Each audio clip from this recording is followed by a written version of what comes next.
신의 한 수라는 이야기가 있습니다. 이세돌 구단과 알파고가 대결을 하는데 경기에서 막 지는 것 같은데 딱 한 수를 뒀어요. 그 한 수 때문에 경기를 뒤집습니다.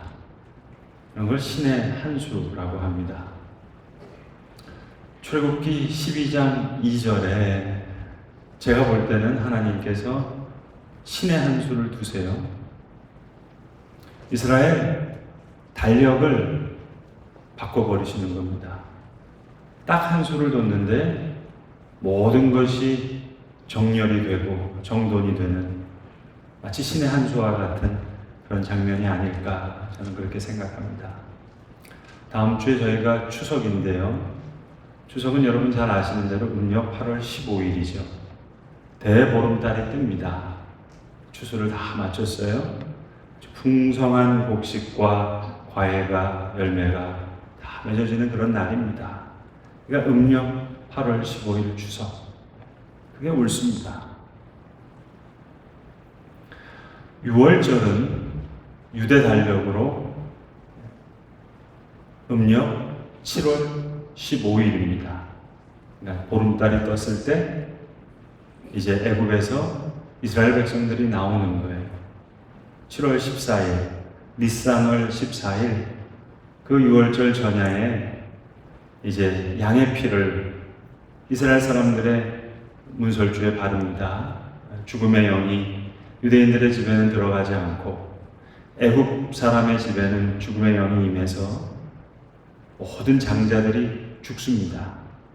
너무 급하게 나오느라고 누룩을 넣지 않은 그 빵을 가지고 이제 보름달이 뜬 그 길을 비추는 달빛을 따라 이제 이스라엘 백성들이 나오는 그 날입니다. 그게 바로 니산월, 즉 유대절기로 7월 15일인데 하나님께서 출애굽기 12장 2절에서 어떤 수를 두시는고 하니 이제부터는 이 니산월을 첫 번째 달로 삼으라는 겁니다. 그러니까 7월이 1월이 되는 거예요. 자, 그러면 여러분, 이제 연쇄 반응이 일어납니다. 1월 1일은 어떻게 될까요? 원래 1월 1일은 이제 7달이 밀리는 겁니다. 7월 1일이 되는 겁니다. 저는 이게 신의 한 수라고 생각해요. 자, 1월 1일이 7월 1일이 됐어요. 원래 1월 1일은 나팔절입니다.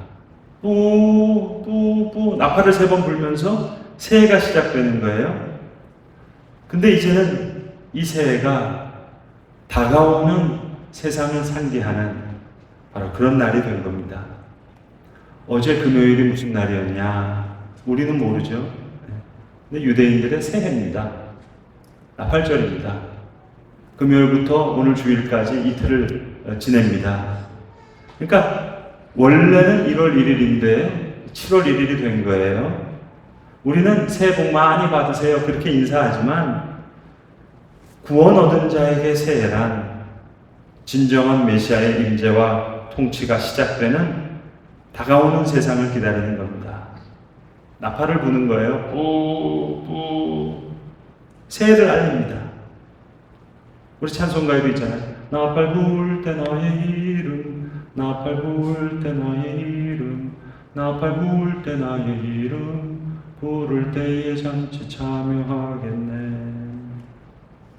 그러니까 봄의 축제는, 스프링 페스티벌은 이 땅에 살아가는 우리의 믿음의 삶을 상징하는 그런 절기입니다. 6월절이 그렇고 무교절이 그렇고 오순절이 그래요. 6월절처럼 우리의 구원이 시작됐어요. 그리고 오순절에 하나님의 계명을 받았어요. 하나님이 주신 그 토라를 사모하면서 이제 예수 그리스도의 살과 피를 마치 무교병을 먹듯이, 그리고 우리의 삶에 카운팅 오메르 주신 곡식들, 열매들을 감사하면서 원망했던, 불평했던 우리의 조상들과 같지 않게 살아가는 그런 삶, 이게 바로 이 세상에서의 우리의 삶입니다. 스프링 페스티벌입니다. 가을 축제는 나팔절로부터 시작되는 거예요.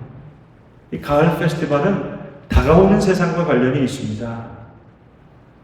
그러니까 원래는 1월 1일이 나팔절이고 그리고 열흘이 지나면 1월 10일이 대속죄일이에요. 근데 이제 7월 10일이 됐잖아요. 그러니까 우리 원력으로는 다음 주일이 욤키푸르라고 하는 유대인들의 대속죄일입니다. 하루 종일 금식하고 회개하고 기도하는 거예요. 의미적으로는 생명의 책이 있고 우리의 행위의 책이 있는데 그 행위의 책이 우리를 위해서 미리 열려지는 시간이라고 생각하는 거예요. 그러면서 대속죄일의 시간을 보내는 거예요. 그리고 이제 하나님이 우리에게 임하실 때 하나님이 우리의 생의 추수를 결산하실 텐데 자, 그걸 다시 한번 생각하는 겁니다. 그리고 진정한 가을 축제가 시작되는 거예요. 그게 초막절이자 장막절인 거예요. 신랑으로 우리에게 오실 예수님을 기다리면서 신부된 우리들은 결혼잔치를 준비하면서 거기에 참여하는 예표로 그 기쁨을 누리는 겁니다. 분명한 건 결산의 시간, 추수의 시간이 이제 함께 한다는 거예요. 다가오는 세상이에요. 나팔절도 그렇고 대속죄일도 그렇고 초막절도 그렇고 장막절도 그렇고 가을 페스티벌은 다 이 땅에서의 생이 아니라 다가오는 생과 세상과 연결되어 있는 시간입니다. 여러분, 예수님이 말씀하신 하늘은 뭘까요? 복음서를 곰곰이 들여다보면 우리는 예수천당 이렇게 이야기하잖아요. 근데 예수님은 그런 의미로 하신 말씀이 아닙니다. 예수님께서 말씀하셨던 하늘은 하나님 아버지가 계신 곳이에요. 샤마임입니다. 히브리어로. 저 스카이가 아니에요. 비행기가 날아다니는 그 하늘이 아닙니다. heaven. 하나님이 계신 곳이에요. 에녹이 죽음을 보지 않고 하나님과 동행하다가 하나님께 갔어요. 샤마임으로 갔습니다. 하늘입니다. 하나님 아버지가 계신 곳. 엘리야가 죽음을 보지 않았습니다. 병거를 타고 하늘에 올라갔습니다. 샤마임, 하나님이 계신 곳에 계십니다. 부활하신 예수님께서 승천하셨어요. 비행기가 타는 저 스카이가 아닌 샤마임입니다. 샤마임. 하나님 아버지가 계신 곳에 계시는 거예요. 성경에 여러분 구름 타고 올라가시고 구름 타고 오신다 그러니까 손오공처럼 구름 타는 그 구름이 아닙니다. 성경의 구름은 하나님의 임재를 상징하는 거예요. 그래서 모세가 시내산으로 올라갈 때 성경은 그가 구름 속으로 들어갔다 이렇게 얘기하잖아요. 하나님의 성막과 성전에 하나님의 쉐키나 영광의 구름이 가득 차는 겁니다. 불기둥과 구름기둥으로 이스라엘 백성들을 인도하셨어요. 그 구름은 하나님의 임재를 이야기하는 겁니다. 그러니까 구름 타고 오신다 하는 것은 하나님의 임재와 함께 주님께서 이 땅에 오신다는 거예요. 오늘 예수님께서 요한복음 14장에서 사랑하는 제자들에게 말씀하십니다. 너희는 하나님을 믿으니 또 나를 믿으라.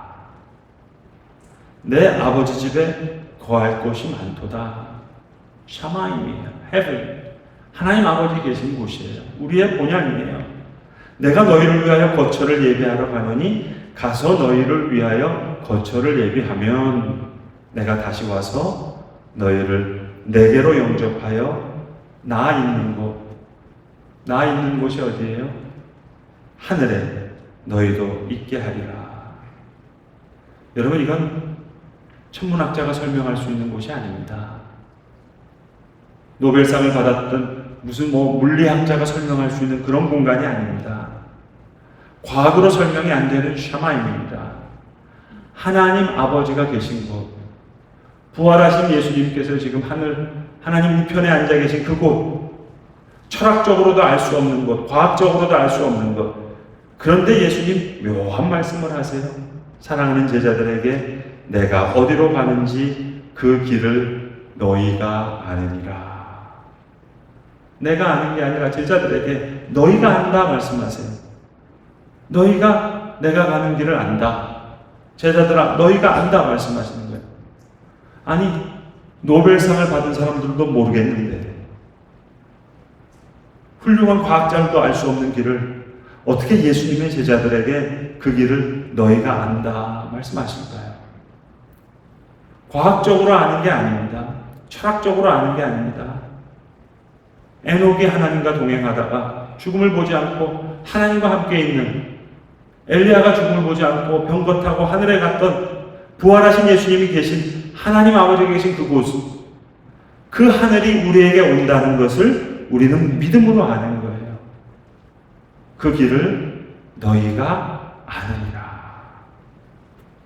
여러분, 우리가 생각하는 하늘과 예수님께서 말씀하신 하늘은 좀 달라요. 하늘은 하나님 아버지가 계신 곳이에요. 우리는 하나님 그러면 한없이 좋으신 분, 자비가 풍성하시고 끝까지 용서하시고 은혜가 넘치는 분, 이렇게 생각합니다. 사실입니다. 틀리지 않는 사실이에요. 그러나 성경은 동시에 분명히 인간의 악과 죄에 대해서 심판하시는 하나님을 말씀하세요. 그런데 우리는 심판하시는 하나님, 진노하시는 하나님 그러면 왜 하나님이 이렇게 잔인해? 그러면서 눈을 감아요. 애써 외면하려고 해요.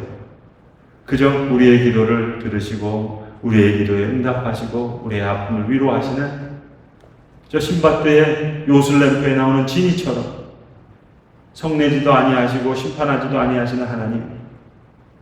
여러분, 우리 시대의 설교자들이 하나님의 진노에 대해서 잘 이야기하려고 하지 않습니다.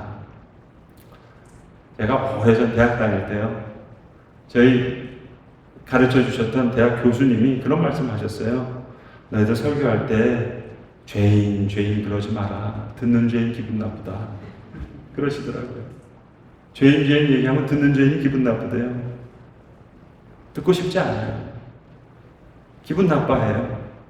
그저 위로하시고 사랑하시고 내 기도에 응답하시는 하나님, 그거 듣고 싶지, 우리의 잘못과 우리의 악에 마음 아파하시면서 책망하시는 하나님, 애써 눈을 감고 싶은 겁니다. 그래서 사람들은 뭐라고 얘기하는 줄 아세요? 신학적으로 구약의 하나님은 무서운 하나님, 신약의 하나님은 사랑의 하나님, 그렇게 얘기해요. 근데 여러분, 정말 신약의 하나님이 그렇게 사랑스러운 하나님입니까? 우리에게 다시 오실 예수님의 재림은 우리에게 어떤 현실을 초래합니까? 초림의 예수님은 말 위에 오신 고통받는 메시아예요. 구원과 자비와 사랑을 위해서 한없이 고통받으시고 십자가에 달려 돌아가신 사랑의 역사를 이루셨지만, 재림하시는 예수님은, 우리에게 다시 오시는 예수님은 심판자로 오시는 거예요. 이게 신약 성경이에요. 처음서부터 끝까지.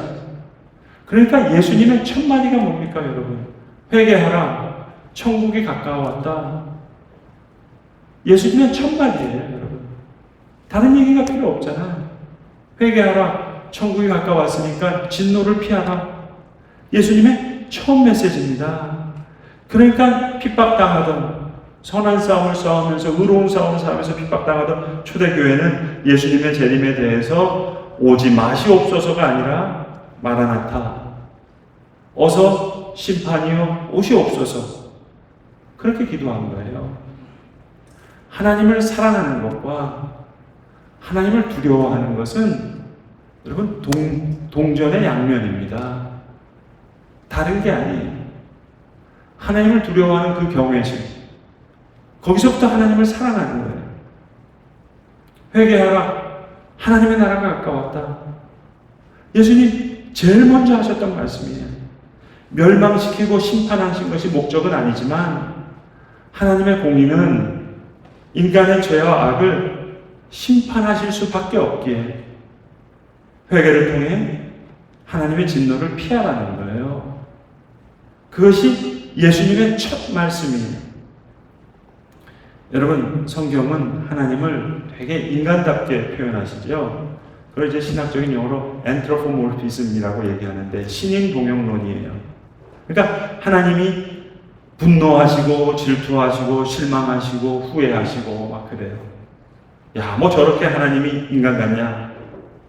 그러나 여러분, 하나님이 사랑하시고 자비로우시고 불쌍히 여기시고 마음 아파하시고 안타깝게 여기시고 이것도 인간의 감정이잖아요. 그런데 하나님이 그런 감정을 갖고 계시다는 것에는 불만 있는 사람이 없어요. 너무 자연스럽게 생각하면서 반면에 하나님의 분노, 노여움, 야, 하나님이 뭐 그래. 하나님이 인간 같은 게 아니라 역으로 창조주께서 우리 피조물을 만드실 때 하나님의 영이, 하나님의 성품이 우리 가운데 있는 거예요. 그러니까 여러분, 하나님의 자비와 은혜와 사랑과 동정이 사실이라면 그 반대의 감정도 사실이에요. 은혜에 대한 강조가 은혜에 대한 오해를 가져오면 안 됩니다. 하나님의 공의의 심판을 가볍게 여기는 것은 우리가 값없이 받은 은혜, 이 값비싼 은혜를 값싼 은혜로 여기는 거예요. 예수님 제자들에게 말씀하시잖아요. 자기 십자가를 지고 자기를 부인하고 나를 따르라고. 은혜는 받되 십자가는 지지 않는 값싼 은혜죠.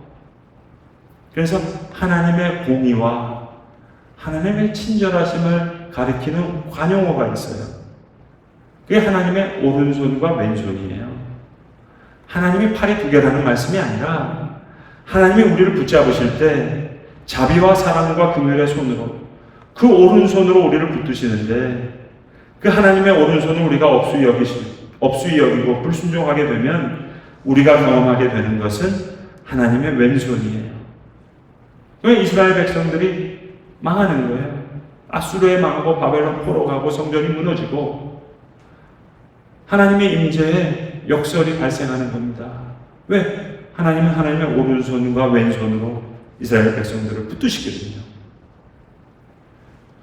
우리가 은혜를 받았다 하지만 하나님의 은총은 저는 하나님의 호의라고 번역하고 싶어요. 페이버를 받는 거예요. 사무엘 어머니 한나가 하나님께 페이버를 받는 거예요. 은총을 받아요. 호의를 받아요. 예수님의 어머니 마리아가 하나님으로부터 페이버를 받아요. 호의를 받아요. 그 은총은 뭐예요? 첫 번째 선택이죠. 하나님이 선택하시는 거죠. 그 선택에 따른 두 번째 선물이 있어요. 애를 낳잖아요. 근데 그 선물은 세 번째 사명으로 이어지는 거예요. 그 선물은 그 선물에 그치지 않고 하나님의 특별한 뜻이 있는 거예요. 의도가 있는 거예요. 그 페이버는 나를 통해 하신 일을 주시는 거예요. 사명을 주시는 거예요. 그게 페이버예요. 호의예요. 은혜는 값싼 게 아니에요, 여러분. 값비싼 거예요. 특별한 호의예요. 여러분, 사랑하는 성도 여러분, 하나님의 심판 좋으세요? 아니면 싫으세요? 하나님의 심판은 심판만 있는 것이 아니라 상 주시는 하나님이에요. 하나님의 심판 무서우세요? 좋으세요? 좋은 거예요? 나쁜 거예요? 초대교회 교인들은 이것을 기다린 거예요. 이것을 소망한 거예요. 마라나타 심판자 예수여 오시옵소서 기대한 거예요. 소망한 거예요. 여러분, 역사에 억울한 죽음이 얼마나 많아요? 정복자들에 의해서, 권력자들에서 학살받은 사람, 유럽인들이 얼마나 많은 악행을 기독교의 이름으로, 문명의 이름으로 행하고 싹 기독교의 이름으로, 문명의 이름으로 이렇게 싹 포장한 게 얼마나 많아요? 얼마나 억울한 일이 많아요? 하나님의 심판이 있어야죠. 가까운 우리나라 역사만 하더라도 뭐 간도 100주년에 많은 사람이 죽었는데 일본은 그런 일 없었다 그러잖아요. 거짓말 하잖아요. 공의의 심판이 없이 역사의 종말이 온다고 한다면 여러분, 그게 더 기가 막힌 일이죠. 하나님의 공의의 심판은 우리 믿는 사람들에게는 소망이에요. 아멘. 심판자 예수여 어서 오시옵소서. 학대받고 핍박받는 교회들이 죽은 의인을 살리시고 악인을 불못에 넣어달라고 심판자 예수여 어서 오시옵소서. 이게 초대교회 성도들의 믿음이에요. 선한 싸움을 싸운 자들에게 상을 베푸시는 그 하나님을 기대하는 거예요. 소망하는 거예요. 와달라는 거예요. 사랑하는 성도 여러분, 하나님의 심판이 우리의 기대가 되어야 되고 우리의 소망이 되어야 될 줄로 믿습니다. 예수님이 하나님 우편에 앉아 계신다는 말씀은 하나님 오른쪽에 계시다는 말씀이 아니라 하나님께서 당신의 심판을 메시아를 통해, 그리스도를 통해 이루신다는 거예요. 메시아의 심판 때가 신약의 완성이에요. 복음의 최종점이에요. 그게 예수님이 친히 말씀하신 하늘나라예요. 우리가 흔히 생각하는 예수 천당, 그것과는 좀 차이가 있어요. 여러분, 유대인들이 예수를 몰라서 그들은 전통적인 메시아를 기다리고 있습니다. 억울함을 풀어줄 메시아. 우리가 기다리는 우리 그리스도인이 뭘 기다리고 있죠? 예수님의 재림을 통해 다시 나타날 메시아의 나라를 바라보고 있잖아요. 우리는 지금으로서는 자세히 알 수 없지만 하나님의 비밀한 경륜과 섭리 가운데 우리가 기다리는 다시 오실 예수님이 바로 유대인들이 기다리는 그러한 메시아의 나타나심으로 드러날 것을 우리가 믿어요. 자세히 알 수는 없으나 재림의 메시아가 온 나라 만국의 진정한 메시아로 드러나게 될 그날이 역사의 정점이라는 것을 우리가 믿는 거예요. 이것이 우리의 최종적인 소망이에요. 선한 믿음의 싸움을 싸운 제자들에게 그래서 오늘 예수님 말씀하시는 거예요. 선한 싸움을 싸워갈 그 제자들을 앞에 놓고 말씀하시는 거예요. 내가 다시 와서 너희를 내게로 영접하여 나 있는 곳에, 그 하늘에, 아버지가 계신 그곳에 너희도 있게 하리라. 여기에 예수님이 말씀하신 하늘의 이야기가 있습니다. 기도하겠습니다. 아버지 하나님, 사랑하는 제자들에게 예수님, 내가 다시 와서 너희를 내게로 영접하여 나 있는 곳, 아버지가 계신 그 하늘에 너희도 있게 하리라 말씀하셨습니다. 회개하라, 천국이 가까워왔다 말씀하셨던 주님, 하나님의 공의의 심판, 우리 믿는 이들에게는 소망인 줄로 믿사오매 하나님의 심판이 우리의 기대와 소망되게 하여 주시옵소서.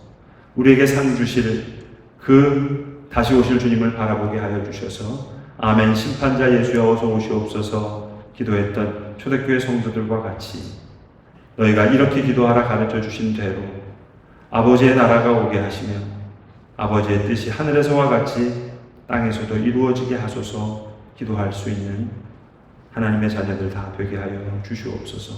우리 구주 예수 그리스도의 이름으로 기도드리옵나이다.